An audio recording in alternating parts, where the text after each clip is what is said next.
খড়গ্রামে মাঠের মধ্যে থেকে উদ্ধার তাজা বোমা উদ্ধারের ঘটনায় চাঞ্চল্য ছড়ায় খড়গ্রামের কাটিয়া গ্রাম এলাকায়।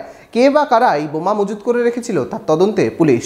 মনোবীক্ষণ পলিক্লিনিক, চিকিৎসার জগতে এক দশক। এখন এখানে সব বিষয়ে ডাক্তারবাবু একসাথে তলায়। ফোন করুন 7477799515 এই নম্বরে। খড়গ্রামের কাটিগ্রাম এলাকায় মাঠ থেকে উদ্ধার ব্যাগ ভর্তি তাজা বোমা। বৃহস্পতিবার রাতে গোপন সূত্রে খবর পেয়ে পুলিশ কাটিগ্রাম মাঠপাড়া এলাকায় অভিযান চালায়। মাঠের মধ্যে ঝোপের পাশে ব্যাগের মধ্যে থেকে উদ্ধার হয় বোমা।